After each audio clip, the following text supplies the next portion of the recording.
മാന്യസദസ്സിന് എൻ്റെ വിനീതമായ കൂപ്പുകൈ.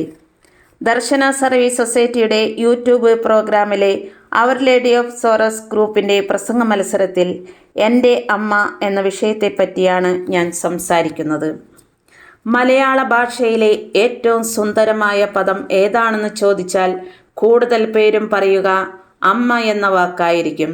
ഏറെ പേർക്കും മധുരമുള്ള ഓർമ്മകളാണ് അമ്മയെക്കുറിച്ച് പറയാനുണ്ടാവുക. അമ്മ ഒരു സത്യവും അച്ഛൻ ഒരു വിശ്വാസവുമാണ് എന്ന ചൊല്ല് തന്നെ അമ്മയുടെ പ്രാധാന്യം വ്യക്തമാക്കുന്നുണ്ട്. ഭൂമിയിൽ ഒരു സ്വർഗമുണ്ടെങ്കിൽ അത് സ്വന്തം അമ്മയുടെ മടിത്തട്ടിലാണ്. ലോകത്തിലെ ഏറ്റവും വേദനയായ ഈറ്റുനോവോടെ എനിക്കും എൻ്റെ അമ്മ ജന്മം നൽകി.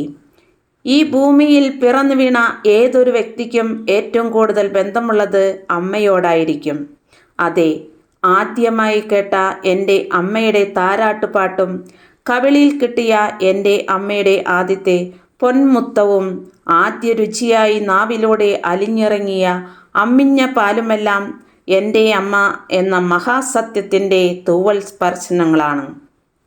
എന്നെ അമ്മയുടെ സ്നേഹവും വാത്സല്യവും നൽകി വളർത്തുകയും ഒരു വയസ്സ് കഴിഞ്ഞപ്പോൾ അമ്മയുടെ വിരൽത്തുമ്പ് പിടിച്ച് പിച്ച വെച്ച് നടക്കാൻ തുടങ്ങി. 2-ാം വയസ്സിൽ എന്നിലുള്ള എൻ്റെ അമ്മയുടെ സ്വപ്നം നഷ്ടപ്പെടുത്തി പോളിയോ എന്ന രോഗം എനിക്ക് പിടിപെട്ടു. എനിക്ക് നടക്കാൻ സാധിക്കില്ല എന്ന വിഷമം ഉള്ളിലൊതുക്കി കൂടുതൽ ശ്രദ്ധയോടും സ്നേഹത്തോടും മറ്റു മക്കളേക്കാൾ കൂടുതൽ രാപ്പകൽ ഇല്ലാതെ എന്നെ എൻ്റെ അമ്മ താലോലിച്ചു. സ്വന്തം അമ്മയിൽ നിന്ന് പഠിച്ച പാഠങ്ങളാണ് പലരെയും ജീവിതത്തിൽ വലിയ മഹാന്മാരാക്കിയിട്ടുള്ളത്. എൻ്റെ വളർച്ചയിൽ അമ്മയോളം താല്പര്യം മറ്റാർക്കാണ് ഉണ്ടാവുക? അതെ, പാട്ടുപാടാനും കായികപരമായ കഴിവുകൾ തുടങ്ങി എൻ്റെ ഓരോ കഴിവുകളും ആദ്യം കണ്ടെത്തിയതും പ്രോത്സാഹിപ്പിച്ചതും അമ്മയാണ്. ഊണുമുറിയിൽ എല്ലാവർക്കും വിളമ്പി വെച്ച് എല്ലാവരും ഉണ്ട് തൃപ്തരായതിനു ശേഷം ബാക്കിയുള്ളത് കൊണ്ട് വിശപ്പടക്കിയിരുന്നയാളാണ് എൻ്റെ അമ്മ. വീട്ടിലുള്ള ഓരോരുത്തരുടെയും ഇഷ്ടങ്ങൾ തൃപ്തിപ്പെടുത്തുന്ന അമ്മയുടെ ഇഷ്ടങ്ങൾ, സ്വപ്നങ്ങൾ നാം എപ്പോഴെങ്കിലും ചോദിച്ചറിയാൻ ശ്രമിച്ചിട്ടുണ്ടോ?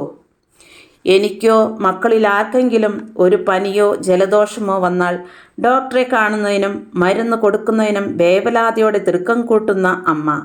പക്ഷേ സ്വയം പനിച്ച് തുള്ളിക്കിടന്നാലും സാരമില്ല, ഒരു ചുക്ക് കാപ്പി കുടിച്ചാൽ മാറുമെന്ന് മറ്റുള്ളവരെ ആശ്വസിപ്പിക്കുന്നു.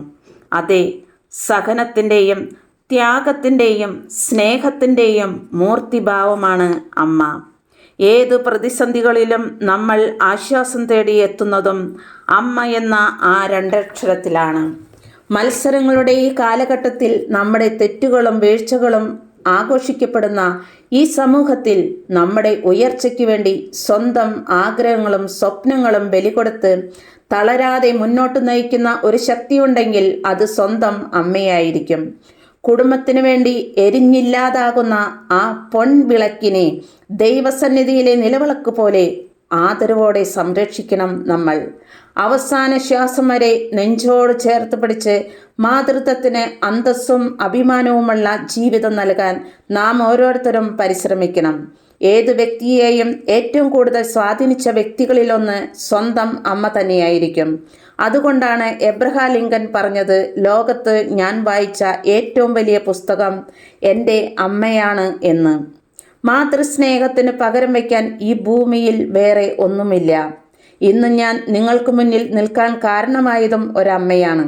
അതെ, എൻ്റെ അമ്മയ്ക്കും ലോകത്തെ എല്ലാ അമ്മമാർക്കും നന്ദിയും ആദരവും അർപ്പിച്ചുകൊണ്ടും ഒരു അമ്മയുടെയും കണ്ണീര് ഈ മണ്ണിൽ വീഴാൻ ഇടയാകാതിരിക്കട്ടെ എന്ന് പ്രാർത്ഥിച്ചുകൊണ്ടും ഞാൻ എൻ്റെ വാക്കുകൾ നിർത്തുന്നു. മാതൃത്വം ജയിക്കട്ടെ. ജയ് ഹിന്ദ്.